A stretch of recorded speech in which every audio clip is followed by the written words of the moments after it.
just between us and everyone listening. Welcome to Just Between Us. Late night thoughts and random stuff. Mental health and messy moments. Things that should have stayed inside the group chat. Hi, and welcome back to the Just Between Us podcast with me, Jamie. And me, Lauren. And we're on episode 3. We have a little bit of consistency. Did not think we'd get this far. Really didn't. Very impressed by us. So, tell me about your week. It was the bank holiday this week, so we only had a 3-day week, really. We had a 4-day weekend, which we love to see. I was so confused the full week. I had no idea what day I was on at all. I think it's because I had a migraine. Oh, you did, because you weren't very well. I went to the shop and got you electrolytes and stuff, didn't I? So you had a migraine all weekend. Yeah. What did you do on the bank holiday, apart from... Saw you on the weekend. We filmed the podcast. Saturday night I stayed at my mum's house, which was really fun. Rob painted my mum's house on Sunday. How did it go? I think he did really well, but it was so warm. I felt so bad for him, and I was like, oh, I'll stay outside and keep you company, but he had these really, really tall ladders to get to the top of the house, and they were on an angle, and I was like, I can't look. I can't witness this. I can't stay out here. No, I'd have been petrified. And he had a big plant pot, one of these plant pots from my mum's front garden, and he put it on the street and then put the ladders leaning on the plant pot so he could stay up, and I was like, this looks awful. Like something that you'd see on You've Been Framed. Something that you would see right before a fail video. Yeah. Oh my god. Although, to be fair, I did see him.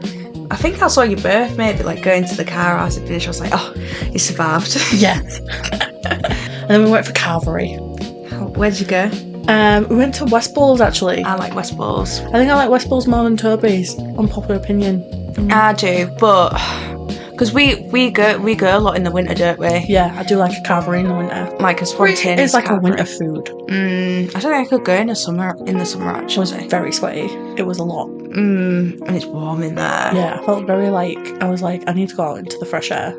I do like West Bulls, but I do not like the beef. I feel like I've never gone to a carvery and they've had good beef, and I love a good beef dinner. I think it's really difficult when you're making a lot of it and you have to make such big portions, and then it sits out there under the light and that's stuff. Why it gets dry. Yeah, and some meats are better at doing that than others, aren't they? We need to find a good one. Although apparently, have you ever been to Mr. Moody's on Newland Ave? I hear really great things about it, about their Sunday dinners. I hear amazing things, but the only thing is, there's people queuing in the morning. Yeah, and for dinner. They're only small in there as well. They don't have a lot, I don't think. And I don't want a dinner at 11. I want a 2 p.m. dinner. That's a good. I don't think we'll ever get Mr. Moody's. They should do delivery, then we get it. You done much this week? No, I've just worked, really. It's been warm. I'm not sleeping well. I don't sleep well when it's warm. No. I sleep better when it's cold. I like when it's cold and I can snuggle beneath my covers and get all cosy. Yeah, I can't sleep without a duvet. I can't sleep without a duvet, and it's creating a lot of issues for me, if I'm being honest. I can't sleep in just nothing. I can't do that. I have a question for you. Last week we talked about what our first records were. Some of us had better records than others. Some of us bought really embarrassing ones. We don't need to rehash that. What was the first gig you ever went to? It was... I don't remember what it called. Was it Cannibal Animal? In Hull. The Fruit, which is now Social. I think it was either Cannibal Animal or another band. But yeah, they're no more anymore. I think I must have been about 15, 16. What was your first gig? Do you remember? Yeah, I was 16 and I went to go see Biffy Clyro. Biffy Clyro? That's a good first That's gig. That's a good one. Let's say I wanted to redeem myself. Embarrassing first record, good first gig. Yeah, that is good. The first big band that I saw was Arctic Monkeys' AM album. That's a good one. Real good one. But we was sat next to a pillar.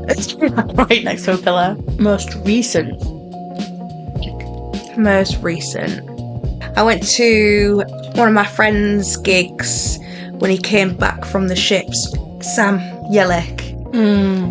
Amazing guitar player, amazing singer-songwriter, and he did a little open mic at the People's Republic.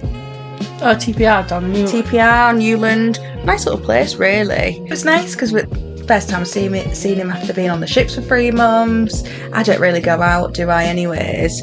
So a nice little chill open mic. I do love a good open mic. What's your last local band? Last local band, I went to see a band called The Velvet Tuxedo. Yes. I went to go see them in York last week.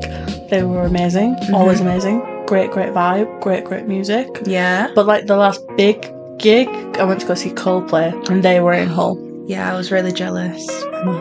Really jealous. It was really amazing. We got like a really good like seat. Like we were in the stands on the left side, and we got like a really good. We could see everything, so it was a really good like position to be in. It's visuals though, innit, as well. Yeah, and we had these like big blow up like planets that people were like carrying around at the end, and they had like wristbands with lights, and they would play different lights. Like when you sang Yellow, they were all yellow, and then we had 3D glasses. And he did reference the like cheating scandal, like because they did that camera, and he was like, "It's not." He was like, "Someone got caught out, and that's nothing to do with us." Oh, that was massive drama, wasn't it? I loved it. As long as I'm not in it, I don't mind it. Yeah, I want to hear drama about someone else's friend that I don't know, that I'm not involved in, but I want to know the whole story. Or like, I'll be on the train and I'll hear someone on the phone and they're having drama, and I'm like, that's invested. That's the best kind. When it's then they get off and I'm like, I wasn't finished. Yeah, but I just get off. Get off at their stop. Is there any bands that you'd like to see, local bands that you'd like to see soon? I don't know a lot of local bands, if I'm being like very, very honest. I'm going to say something really judgmental. Here we go. Started. I've noticed in the local music scene that the bands that are being booked are a lot of out-of-town bands, which is amazing and great, but they're not having local bands on as well. I don't know a lot about like Hull's local music scene, if I'm being really honest. I have noticed that, and I've had a lot of friends say, I'm not obviously going to name the venues, but they've been a lot quieter recently. Because I'd rather support a local business or a local venue. I think they're all struggling massively. Just a sad state of the world, really. So another thing that's coming up in the world is the World Cup. Now, is the World Cup every 4 years? I don't know. I'm really not into football at all. I don't mind rugby. Why do we need this much football? I do go and watch when England play. I mean, it's good to get out, you know what I mean? But I just don't see it ending well for a lot of people. Have you looked at the statistics? It says, domestic violence in the World Cup are closely linked, with reported incidences increasing by 26% if England plays, 38% if England loses, and 11% the next day whether they win or lose. That's just shocking. That's like 26% just because they're playing. Just because.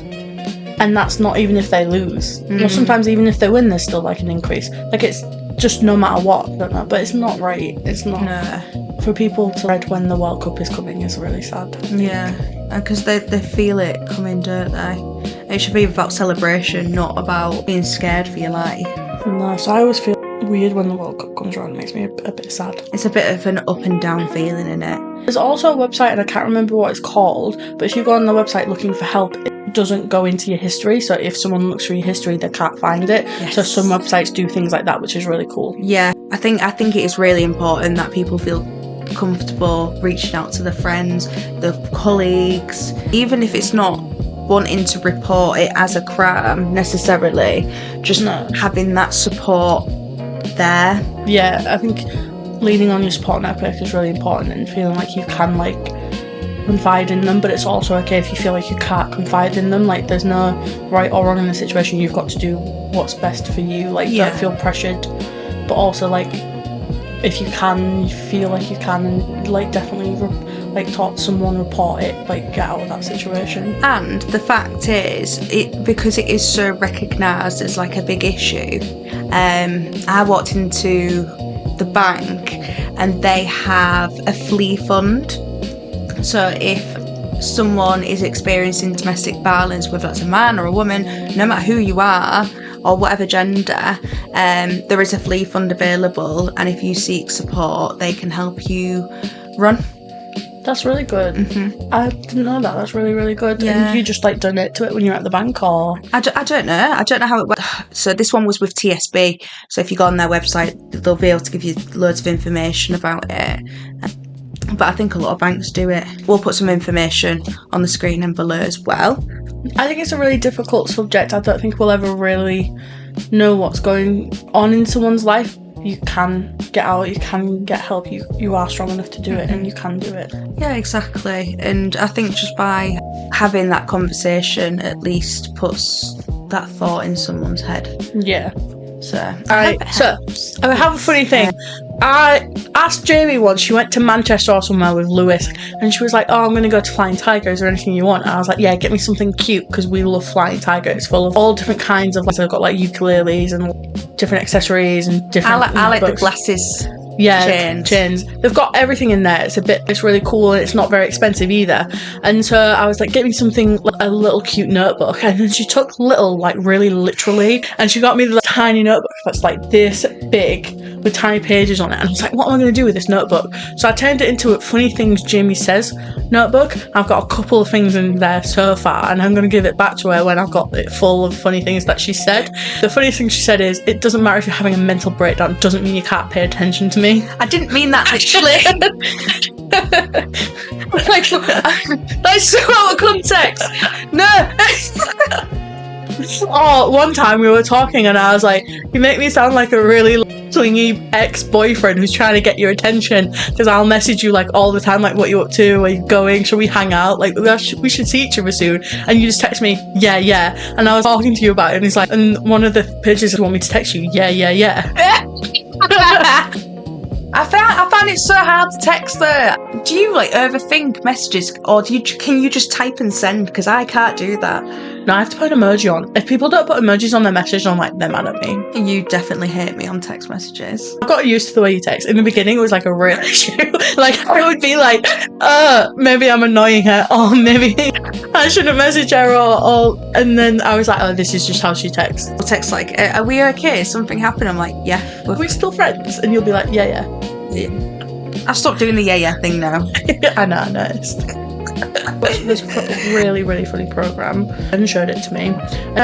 Is it called The Last One Laughing, or The Last One or something? Last One Laughing. Last one. There's a second season now. I haven't seen the first season. I saw the second season, and Bob Morton's in it, but so like Alan Carr and some like other really, really funny people, and they just go around trying to make each other laugh. We do one of those try not to laugh challenges. I laugh so easily, and you can do like a really straight face. I can't do a straight face, especially if I know that I'm not supposed to laugh. It's like suddenly the hardest thing. Like I can't.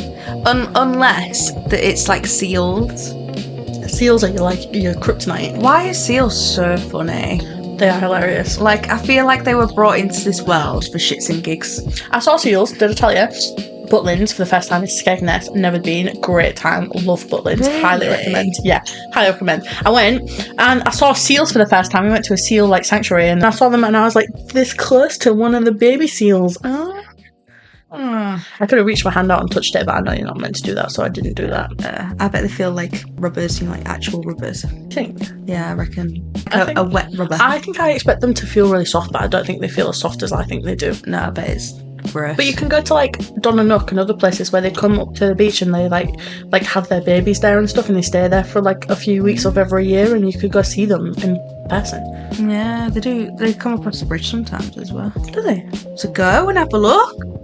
So I think we have come to the natural end of the episode. I feel like we have. We just devolved into pure nonsense for a few minutes. This is what we do every time. You'll never see that. We cut that out. Thanks for listening, and we will see you next time. Do it again. I just said fuck. No, we're going to leave it in. Why'd you press that? I just thought it would do something, you know. No, it doesn't do anything. You don't like to break up. Kiss that. It's supposed to be very running on episode 3. What the hell? Bye! I should record it.